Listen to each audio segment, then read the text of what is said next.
नमस्कार। Stock market course for intermediates के second part में आपका स्वागत है। तो पहले पार्ट में हमने मैजिक फार्मूला के बारे में सीखा था और पहले 4 क्राइटेरियाज को हमने समझा था और जो थर्ड और फोर्थ मेन क्राइटेरियाज हैं उन्हें भी हमने देखा था, जो कि थे हाई अर्निंग यील्ड और high return on invested capital. High earning yield इसलिए क्योंकि वो हमें प्रॉफिटेबिलिटी और वैल्यूएशन की आइडिया देता है, और high return on invested capital इसलिए क्योंकि वो हमें बिजनेस की स्टेबिलिटी की आइडिया देता है। तो जिन कंपनीज की अर्निंग यील्ड हाई है और जिनका रिटर्न ऑन इन्वेस्टेड कैपिटल भी हाई है, ऐसे 20-25 कंपनीज में आपको इन्वेस्ट करना होगा। अब बात करते हैं फिफ्थ क्राइटेरिया के बारे में। फिफ्थ क्राइटेरिया ये है कि जिन कंपनीज की शेयर प्राइस खराब परफॉर्म कर रही है उनको आपको 1 साल के 1 हफ्ता पहले बेच देना है, और जिन कंपनीज की शेयर प्राइस काफी अच्छा परफॉर्म कर रही है उन्हें आपको 1 साल होने के बाद 1 हफ्ते के अंदर बेच देना है। तो आपने जिन 20-25 कंपनीज में इन्वेस्ट किया है उनमें से कुछ कंपनीज को आपको 1 साल होने के 1 हफ्ता पहले बेच देना है, और जिन कंपनीज की शेयर प्राइस काफी अच्छा परफॉर्म कर रही है उनमें से कुछ कंपनीज को आपको 1 साल होने के बाद 1 हफ्ते के अंदर बेच देना है। अब सवाल ये आता है कि लूजर कंपनीज को 1 साल होने के 1 हफ्ता पहले और विनर कंपनीज को 1 साल होने के बाद 1 हफ्ते के अंदर क्यों बेचना है?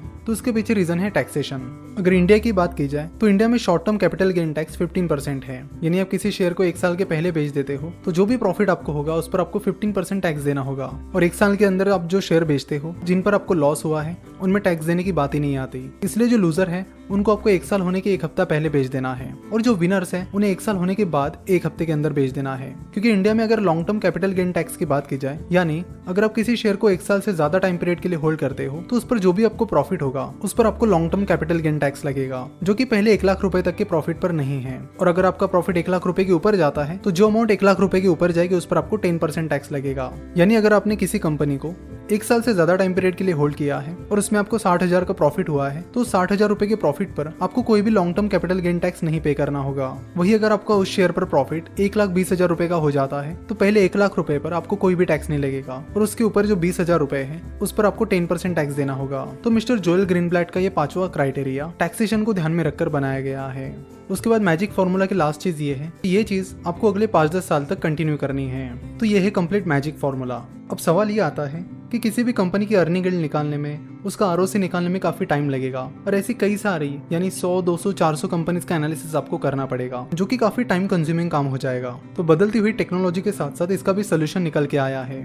मिस्टर जोएल ग्रीनब्लैट ने अपनी ही वेबसाइट शुरू कर दी है जिसका नाम है magicformulainvesting.com। वहां पर जाकर आपको बस 2 चीजें सिलेक्ट करनी होती है। एक है कि मिनिमम मार्केट कैपिटलाइजेशन आपको कितना रखना है, और दूसरा नंबर ऑफ स्टॉक्स आपको कितने चाहिए, 30 चाहिए या 50 चाहिए। अगर आपने 30 सिलेक्ट किए तो आपको यूएस मार्केट की वो 30 कंपनीज मिल जाएगी जिनकी अर्निंग यील्ड और आरओसी हाई है।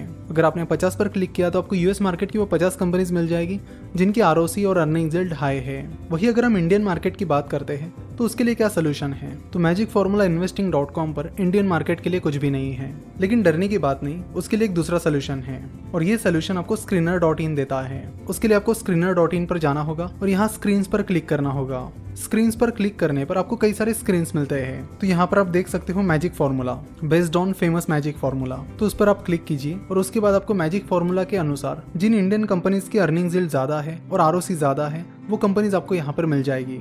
यहाँ नीचे स्क्रॉल डाउन करने पर आपको क्वेरी दिखेगी जहाँ पर क्या क्या स्क्रीनर इसके लिए लगाए गए हैं वो आपको मिल जाएंगे। तो स्क्रीनर ये है कि रिटर्न ऑन इन्वेस्टेड कैपिटल 25 से ज्यादा होना चाहिए, अर्निंग यील्ड 15 से ज्यादा होनी चाहिए, बुक वैल्यू 0 से ज्यादा होनी चाहिए। वैसे इस मैजिक फार्मूला में बुक वैल्यू का कोई जिक्र नहीं था, फिर भी यहाँ पर लिया गया है, और मार्केट कैपिटलाइजेशन 15 करोड़ से ज्यादा होना चाहिए। तो यहाँ पर आपको अगर कोई चेंजेस करने तो आप कर सकते हो। लेट से आपको मार्केट कैपिटलाइजेशन 5,000 करोड़ से ज्यादा चाहिए तो आप यहाँ पे 5,000 कर दीजिए और उसके बाद रन दिस क्वेरी पर क्लिक कर लीजिए। उसके बाद आपको मैजिक फार्मूला की वो कंपनीज मिलेगी जिनका मार्केट कैपिटलाइजेशन 5,000 करोड़ से ज्यादा है।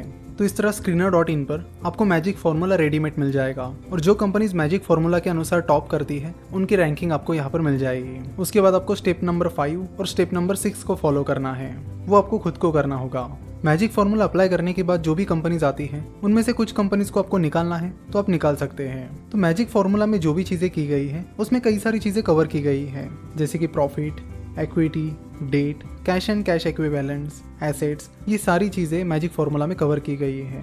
अब बात करते हैं मैजिक फार्मूला के प्रोज एंड कॉन्स के बारे में। अगर मैजिक फार्मूला के बेनिफिट्स की बात की जाए तो मैजिक फार्मूला ने काफी अच्छा परफॉर्म किया है। मिस्टर जोएल ग्रीनब्लैट ने इस फार्मूला को फॉलो करके 20 सालों के लिए सालाना करीब 37% रिटर्न कमाया है, जो कि एक बहुत ही ज्यादा एक्स्ट्राऑर्डिनरी रिटर्न है। मिस्टर जोएल ग्रीनब्लैट के इस फार्मूला ने जो मार्केट इंडाइसेस होते हैं उनको बड़ी आसानी से बीट कर दिया है। वही अगर मैजिक फार्मूला के कॉन्स की बात की जाए तो मैजिक फार्मूला में मैनेजमेंट एनालिसिस का जिक्र नहीं होता। इंडिया में में हम देखते हैं कि कई सारे फ्रॉड्स चलते रहते हैं। रिसेंटली हमने देखा DHFL का, HDIL का, ऐसे कई सारे फ्रॉड्स इंडिया में चलते रहते हैं जिसका डायरेक्ट नुकसान इन्वेस्टर्स को होता है। और उससे बचने का बेस्ट उपाय है कि मैनेजमेंट एनालिसिस करो। बस क्वांटिटेटिव एनालिसिस से काम नहीं चलता है। तो मैनेजमेंट एनालिसिस यहाँ पर आपको खुद को करना होगा, क्योंकि मैजिक फार्मूला में उसका जिक्र नहीं है। उसके बाद मैजिक फार्मूला में FCF that is free cash flow के बारे में कोई जिक्र नहीं है। वैसे फ्री कैश फ्लो को प्रॉफिट से भी ज्यादा इंपॉर्टेंस दिया जाता है, लेकिन मैजिक फार्मूला में उसका जिक्र नहीं है। तो ये था कंप्लीट मैजिक फार्मूला और उसके प्रॉज एंड कॉन्स। आशा करता हूँ कि आपको मैजिक फार्मूला बहुत अच्छे से समझ में आया होगा। नेक्स्ट लेक्चर में हम एक और इंटरेस्टिंग इन्वेस्टर की स्ट्रेटेजी के बारे में बात करेंगे, उनकी इन्वेस्टमेंट फिलॉसफी और इन्वेस्टमेंट मेथड के बारे में बात करेंगे। ये लेक्चर देखने के लिए और हमसे जुड़े रहने के लिए आपका बहुत बहुत धन्यवाद।